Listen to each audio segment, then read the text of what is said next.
He is so fat, man. He's been eating too much. Hey, don't claw me. All right, eggs on the menu. I already got my stuff set up. You know, I have a friend who is roughly my height, my size, and we're both kind of skinny, tall guys. So he was introducing me to this app called Chronometer, which you can track all your calories with.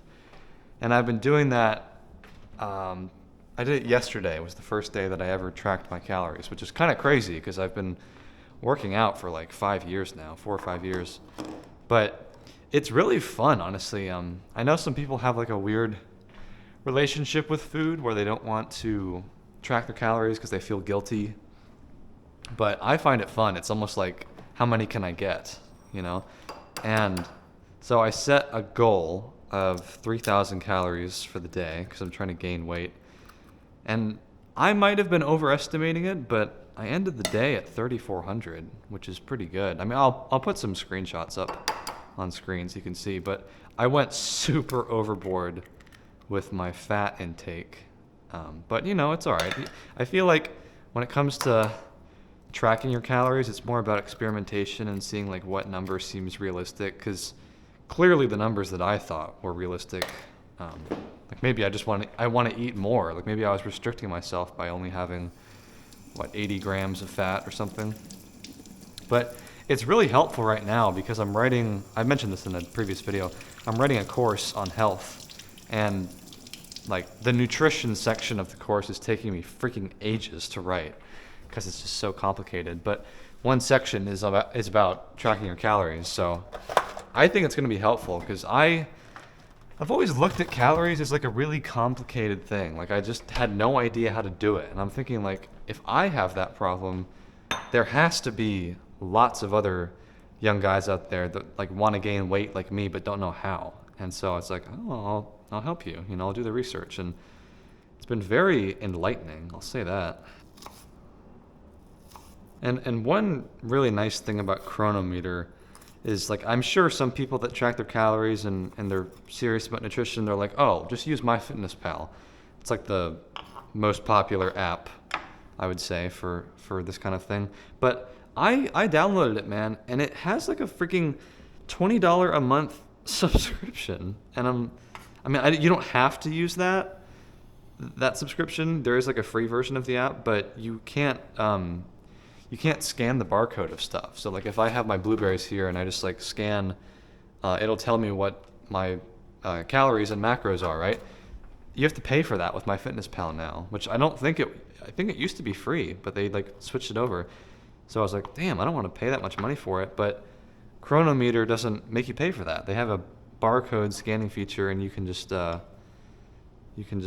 it, and it's free. So that's why that by itself is enough of a reason for me to use Chronometer. And my friend recommended it, and I trust his judgment. So here, I'll just lay it out, right? So I'm not currently putting this stuff in the app. Normally I would be, but I eat roughly the same breakfast every day. It's like cheese, fruit, eggs with onions, and a slice of peanut butter bread. And so when I put it in yesterday, that was about like 650 calories, I think. And like the slice of bread by itself is like what? Like 100 calories a slice? Yeah. And you know, peanut butter has a lot of fat in it. And so like, it's just really interesting to finally break it down and know what you're eating. And I'm like, oh, this meal has about 33 grams of protein. It's like a little bit on the low side, you know, and it's just really helpful. Like I would recommend you do it. And maybe your goal is different. Maybe you're trying to lose weight, and in which case it's really helpful. Like, holy shit, I ended up eating 4,000 calories today because I had that pizza at lunch when you thought you only had 3,000, you know? Like, it's very enlightening. But it is very important to note that it's only as useful as the information you provided, right? So I could say that I ate 3,000 calories today, and I'm like, oh yeah, I'm hitting my goal. And then in reality, I only ended up eating 2,700. And then when I weigh myself, I'm like, why am I not gaining weight? Well, because you're not eating enough, dude. Like, it's not like the app. Like, a point that I made in the course in writing this is I'm like, wouldn't it be so helpful if we had a tool where you could just scan what's on your plate, like the finished meal that you've cooked, and it tells you perfectly what's in it. Like, that's the ultimate dream, but like that's obviously not, I mean, maybe it'll be possible eventually, but right now I don't think anything exists that could do that. So for now we have to rely on our best judgment, and it's not always going to be accurate, so don't sweat it is basically what I'm saying. Like, maybe I overestimated a little bit yesterday, saying I ate 3,400 calories, but I had 5 meals, dude. Like, I felt really full, so maybe I did. And obviously, the best way to tell if you're doing it right is just like, well, are you gaining weight? And after a couple weeks of me doing this, I'll, report back and I'll tell you if it's working. Some people find tracking calories like kind of annoying, and I get it. Like, it is maybe a little bit annoying, but after a while, you're gonna get pretty good at this. Like, like I said, I eat basically the same thing for breakfast every day, so it's not like I have to input the same things every single time.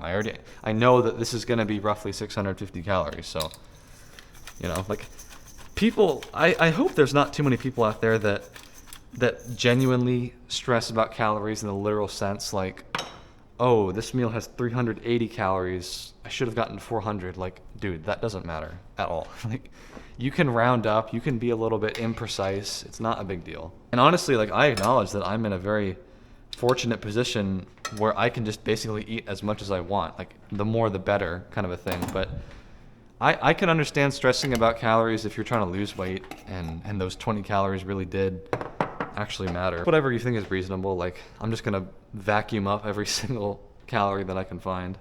I guess while I'm on the topic of calories, because I don't actually know what the title is gonna be yet, so when you're watching it, you'll know, but I'm thinking, like, my dad doesn't love me enough or something, and I want to talk about people that look at their past and are like, man, I wish this didn't happen, or I wish that my future was better. Like I mentioned actually one point recently, Boogie2988, really obese YouTuber, was like, I wish I took care of my health sooner.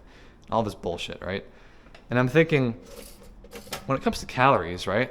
I could look at it and be like, oh man, I wish that I tracked my calories sooner. Or I wish that I had more guidance when I was younger. I wish I was surrounded by people when I was 16 or 17 that knew a ton about nutrition so I could be, maybe 20 pounds heavier than I am now. And it's like, well, guess what, dude? You didn't have that. So tough shit. Like, you have to deal with what the past was. And like with the dad one, that's not me per se. My dad's great, but I do wish that like I didn't have divorced parents. I do wish that I had that more like traditional bond. Like people, like I'm kind of envious of my girlfriend where she's probably been a little bit confused as to why I'm not quite as family oriented as her. And I think it's just because I grew up in a different environment where she has such a like family bond. Like she has her family, they do stuff together, and that's just what she expects.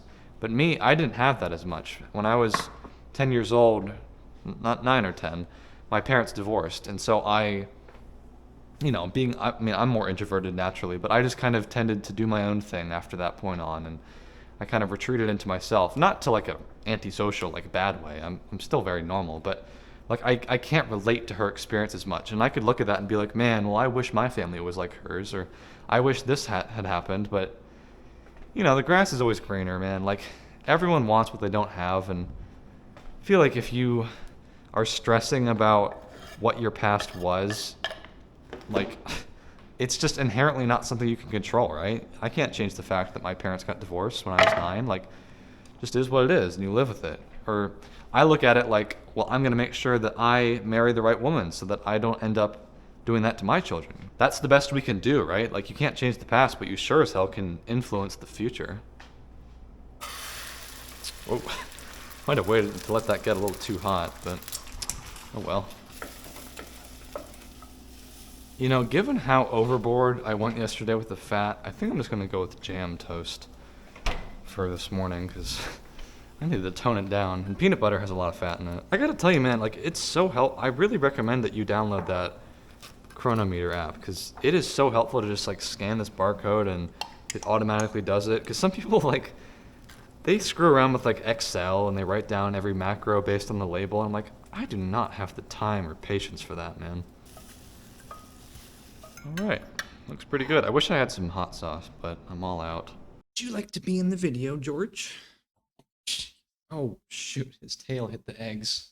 I don't know how much the microphone picked that up, but there's a hair in here. I remember seeing a cartoon of these two guys sitting on a bench, and one of them is dressed in a suit, and one of them is like a hobo outfit, and they both said, "My dad's an alcoholic." And I mean, obviously, like the visual dress indicates that one was successful and one was not. And I feel like that's the same exact thing with this title I'm talking about. Like you can either take your past and wallow in it and blame it for your future, your current circumstances, or treat it as motivation for how you're gonna lead your life. Like I have a friend who had a dog shit childhood. And I think in a way, I mean, I'm not gonna blame him for it, but like I think that he like blames his future on that. Like, oh well, maybe if my mom was a little bit more loving, then I would be better off. Or maybe if I had a different father, I would have been better off, you know? And it's like, yeah, I guess you might have been better off if you had different circumstances, but you can't change that. Like we all have like a random spawn on Earth. We get random parents, random families.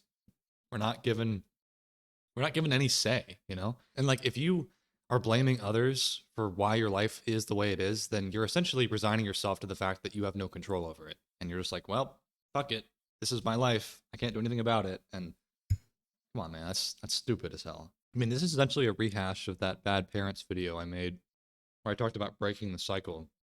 And you can either, do exactly what your parents did to you or whatever it is. I mean, I'm just using parents as an example. Or you say, well, then I'm going to become like super dad. I'm going to become the parent that I wish I had, you know? I never had a grandfather that was super in my life because, I mean, geographically, he was across the country. I wasn't like near him. But like I wish that I knew what it was like to have, grandpa pick you up and like spend the day with him, like that would have been awesome. But I mean, like I have a fantastic grandmother, so it makes up for that. But, like yeah, I wish I had that, but I didn't. So there's no point in worrying about it if you can't control it. I just feel like everyone would be better off if we scrapped this woe is me bullshit and just said, let's craft the future that we want to see, right? Like, you know how excited I get when I think about being able to build a house for my family or my friends or, being able to create the future that I wish I had when I was that age? Like, I mean, not saying that I had a bad childhood, but I'm saying that like I want to be the dad that can give people that. It's a way more motivating way to go through life because if you have nothing but worries in your past, then like what are you even working towards? You're just like letting the ghosts of your past haunt you. I mean, that's no way to live, right? And this also applies to yourself inward because everyone's done some pretty regrettable shit in their life, I imagine. Things that you wish like, oh man, if only I hadn't done that or said that. But come on, man, you can't go back in time. Like, why are you even worrying about it? As long as you make sure that you're not the same person, then that's the best you can do, right? I would just say that, like, use the past as a tool to remind yourself of what it used to be like and what you want to get away from. But I'm always thinking about the future. I mean, and the present, but thinking about your future and being optimistic in that way, looking forward to what you're going to build, who you're going to marry, children you're going to have, career ambitions. It's just like an inherently more positive way to live your life because you're excited about what you're going to do. You're not worrying about like, oh, damn, I said this thing 20 years ago. Like, it's not productive at all to live in your past. And I would just advise anyone to just remember it. Remember that that happened. Remember that, oh, I don't want to do that again. But also that we're going to, make sure that it doesn't happen again. We're going to do something about it versus just like sitting in your own pit of misery. All right, so all done, pretty much. So hope that was helpful. Think on it. I never want anyone to walk away from my videos like this is the way to do it. Like everything is always a suggestion, but yeah, just consider it. So I will catch you later.